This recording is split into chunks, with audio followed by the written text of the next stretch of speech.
नमस्कार दोस्तों। प्रस्तुत है फणीश्वर नाथ रेणु की लिखी कहानी काक चरित्र। किशन लाल ने सुबह उठकर अपनी दोनों तलहटियों को देखा, फिर इष्ट नाम जाप किया। भजन का प्रोग्राम हो गया। 8 बज गए। सावित्री बाजार चली है।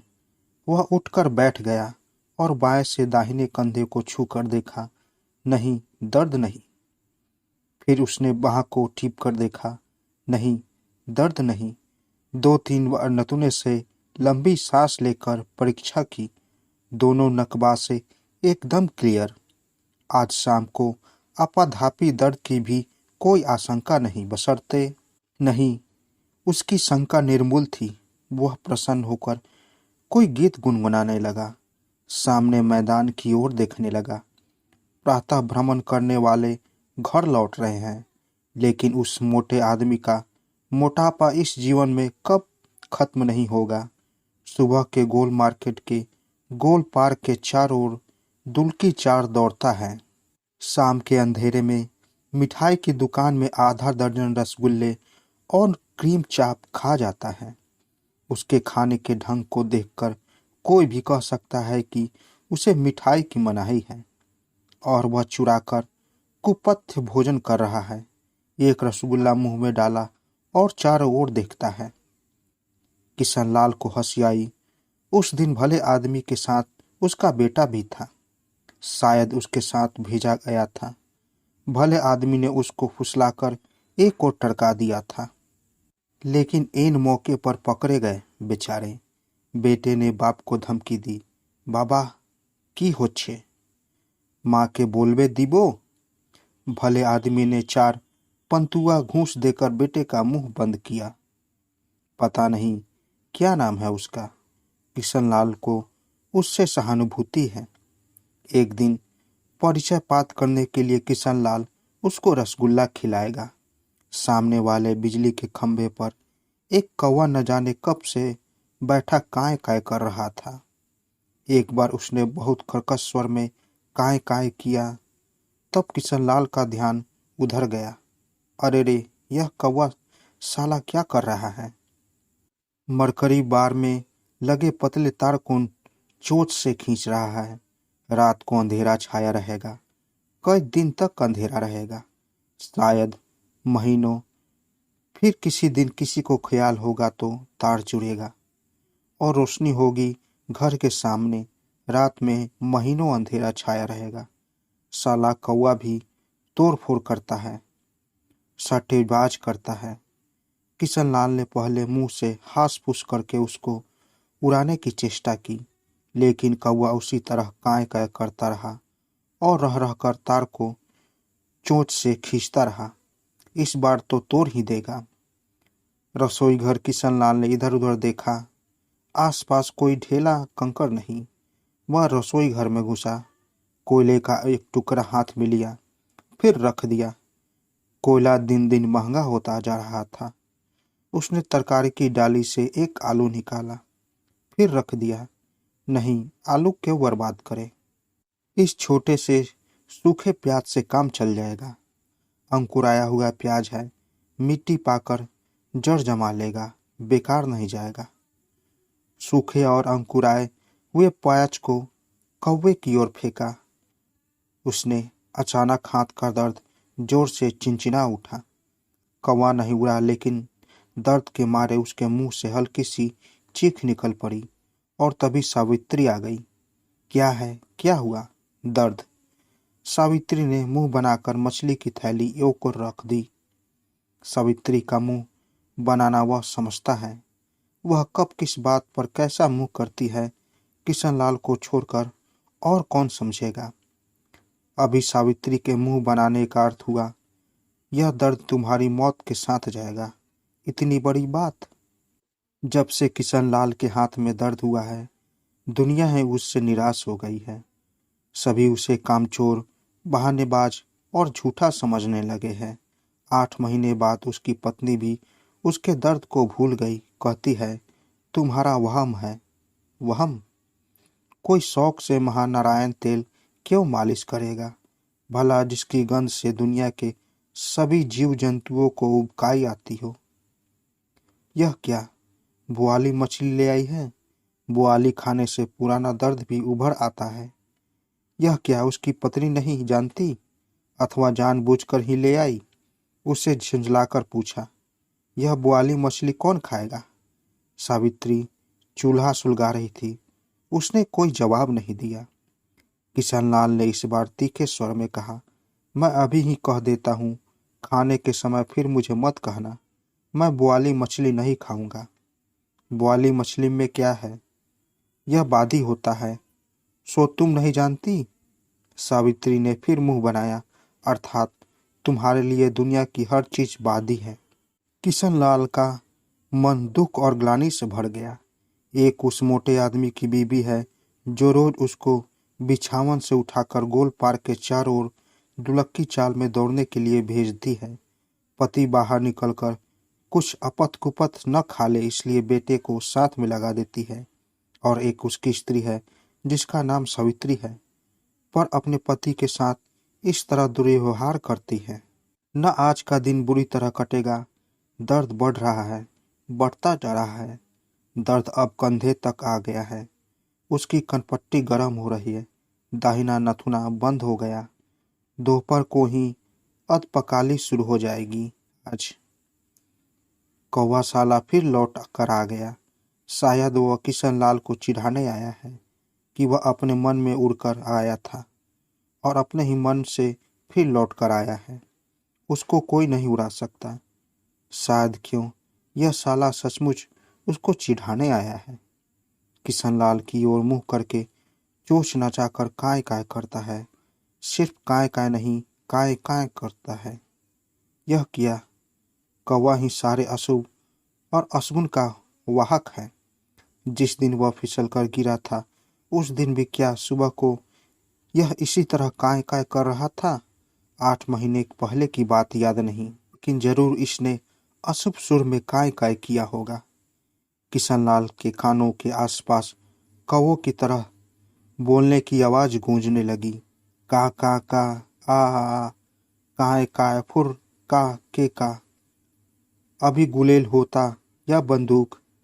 नहीं, इस साले की जान लिए बगैर किशनलाल के जीवन में कभी सुख चैन नहीं लौटेगा। किसी दोस्त के पास हवाई बंदूक भी नहीं। चौधरी के पास पिस्तौल है। एक दिन वह चौधरी को चाय पर बुलाए लाएगा। लेकिन क्या पिस्तौल से कौवे को मारा जा सकता है? किशनलाल रसोई में घुसा। सावित्री ने पूछा, क्या चाहिए? उसने कोई जवाब नहीं दिया और कोयले का एक मंझोला से टुकड़ा उठा लिया। क्या करोगे? किशनलाल ने कोई जवाब नहीं दिया। सावित्री उसके पीछे पीछे बरामदे में आ गई। क्या होगा इस कोयले का? किशनलाल ने हाथ उठाया। दर्द। कौवा तार पर काटने में मशगूल है। उसने कहा, देखती नहीं कौवा क्या कर रहा है? महीने भर तक अंधेरा छाया रहेगा। सावित्री ने देखा। उसे भी अचरज हुआ। सचमुच कौवा तार को नोच रहा है। मरेगा नहीं, साक नहीं लगता। सावित्री ने अपनी तीखी आवाज में हंस किया और कौवा काव काव कहकर उड़ गयो। किशनलाल बाह धागे रहा, खड़ा रहा। दर्द अब सारी वह में छा गया। सावित्री बोली, कौवा भी अजब पीता होता। किशनलाल ने कहा, एक बार सारे गांव को जलाकर सुहा कर दिया था एक कौवे ने। चोंच में जलता हुआ लकड़ी का अंगारा उड़ा और एक आदमी के फूस के छप्पर पर रख दिया। सारा गांव राख हो गया जलकर। उह! एक बार मेरे बाबूजी कचहरी जा रहे थे। घर के बाहर पैर निकाला ही था कि कौवा बस मुकदमा सेशन सुपुर्द हो गया। अच्छा। सावित्री रसोई घर से ही बोली, बड़ा मनहूस पंछी होता है यह कौवा भी। किशनलाल बोला, एक बार राय साहब के अरबी घोड़े की आंख में चोंच मार दिया। 1000 रुपया का घोड़ा बेकार हो गया। एक बार साहेबगंज में नाश्ता कर लो। किशनलाल नाश्ता करने लगा। एक बार साहेबगंज में मौलवी साहब के घर पर बैठकर ऐसी बोली बोल गया कि कागा की कलेड़ा हो गया। गीत में जो कहा है कि नक सबेसा कागा ले भागा, सो झूठी नहीं। जब नक बेसर लेकर भागा होगा साला। किशनलाल को लोकगीत की पंक्तियां याद आ गई। उड़ उड़ कागा छतिया पर बैठे, छतिया का सब रस ले भागा नक बेसर। और मैं जो गिरा था तो जानती हो, उस दिन सुबह को साला अशुभ बोली बोला था। तुम्हारा वहम। किशनलाल को गुस्सा चढ़ाया। दुनिया भर के लोगों से सावित्री को सहानुभूति है अपने पति के सिवा। मैं सच कहता हूँ। सावित्री चुप रही। किशनलाल को तब बुआली मछली की याद आ गई। उसने कहा, लेकिन मैं बुआली मछली हरगिज नहीं खाऊंगा, ना भी मना है। किशनलाल का मन फिर दुख और ग्लानि से भर गया। वह मुंह पोंछ कर उठा। नहीं, आज का दिन ठीक नहीं। आज मौन व्रत पालन करके भी गृह कलह को वह नहीं टाल सकेगा। कौवा ये ही नहीं बोलता। किशनलाल अब समझ गया है, उसके दुर्भाग्य के मूल में कागा और कौवा ही हैं, उसके सारे दुख दर्द का कारण। मैं बुआली मछली नहीं खाऊंगा, यह मैं आखिरी बार कह रहा हूँ। सावित्री ने कोई सीधा जवाब नहीं दिया। वह अब कलह की भूमिका बांधने लगी। विवाह के बाद से शुरू करेगी और अंत तक इस दर्द पर होगा। इस सिलसिले में वह किशनलाल को ही नहीं, किशनलाल के सभी हित मित्रों को समेटेगी। किशनलाल के चरित्र की व्याख्या करेगी। हुआ शुरू। किशनलाल ने तय किया, वह आज दिन भर शर्मा के घर पर रहेगा, शाम को लौटेगा। लेकिन वह बुआली मछली हरगिज नहीं खाएगा। जहर खा सकता है और वह मछली नहीं। कौवा फिर लौट आया। कहाँ जा रहे हो? किशनलाल ने कोई जवाब नहीं दिया तो सावित्री स्वयंवर बनाने लगी। जाएगा और कहाँ? शर्मा और सिन्हा जैसे निठल्ले दोस्तों को छोड़कर किसके पास इतना फाजिल समय है? शतरंज। मैं पूछती हूँ कि शतरंज के राजा और वजीर को मारकर ही दुनिया चलेगी। किशनलाल ने तय किया, आज वह शाम को भी घर नहीं लौटेगा। सावित्री कह रही थी, दर्द दर्द, हाथ का दर्द, सिर का दर्द। जिसके दिल में अपनी बीवी के लिए, अपने घर के लिए दर्द नहीं, उसकी सारी देह में दर्द। किशनलाल को मौन व्रत भंग करना पड़ा। वह चिल्लाया, इस घर में कौन रह सकता है जहाँ दिन रात इसी तरह काय काय? मैं काय काय करती हूँ। बिजली के खंभे पर बैठा हुआ कौवा जोर से का कहकर उड़ गया। किशनलाल की देह झंझना उठी। लगा एक शब्द भेदी बाण मारकर भाग गया कौवा। नहीं, किसी के रोके नहीं रुक सकता। जो होने वाला है आज अच्छी तरह होकर रहेगा। रसोई घर में बर्तन झंझनाने लगे। सावित्री अब बरबराती नहीं रो रही है, नाक आंख पोंछ रही है। किशनलाल को अब अपनी जिंदगी भार लगने लगी। उसको अपनी देह पर, अपने नाम पर, अपनी बाह पर, अपने सब कुछ पर क्रोध हो आया। उसने कहा, मैं कहता हूँ। का आ। दरवाजे पर किसी ने असभ्यतापूर्वक दस्तक दी। का आ। दरवाजे की कुंडी जोर से खटखटाई। किशनलाल सिर तोड़ देगा जो भी हो। इस तरह किसी भले आदमी के घर की कुंडी खटकाई जाती है? का आओ। क्या है? Express delivery. किशनलाल ने गुस्से में शानदार दस्तखत कर दिया। प्यून सलाम करके चला आया। पत्र पढ़कर किशनलाल चीख पड़ा, सावित्री। क्या है? सावित्री रसोई घर से निकल आई। बा का चेहरा लाल हो गया है। उत्तेजना के मारे उसके होंठ थरथरा रहे हैं। क्या है? शुभ समाचार, खुशखबरी। खुशखबरी? देखो ना, पढ़ लो खुद। का आ। पत्र पढ़कर सावित्री खिल पड़ी। वह ठाकुर जी की मूर्ति के सामने चिट्ठी रखकर शंख फूंकने लगी।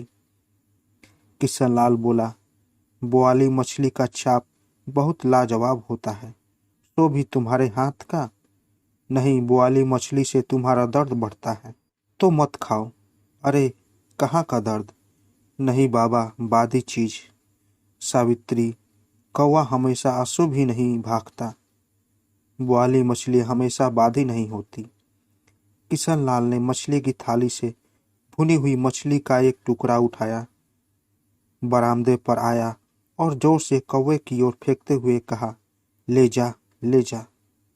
कौवा एक बार काय काय करके उड़ा, फिर धरती पर पड़े हुए मछली के टुकड़े को चोंच में लेकर तार के पेड़ पर जा बैठा। किशनलाल बोला, वह गीत याद है तुमको? सोने से चोट मढ़ा दूं रे कागा, जरा गाओ ना। सावित्री हंस पड़ी। किशनलाल जिद्दू करने लगा, डार्लिंग सुनो ना, इधर जरा सा कहता है। सावित्री, तुम बहुत सुंदर लग रही हो। काका। किशनलाल बरामदे में आया और बोला, अभी नहीं, चाप बनने दो, पूरा चाप खिलाऊंगा आज तुझे। काका का। तो दोस्तों, कैसी लगी कहानी?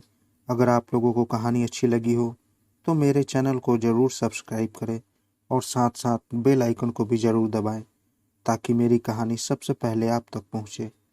तो दोस्तों, मिलते हैं एक नई कहानी के साथ एक नए वीडियो में। तब तक के लिए नमस्कार।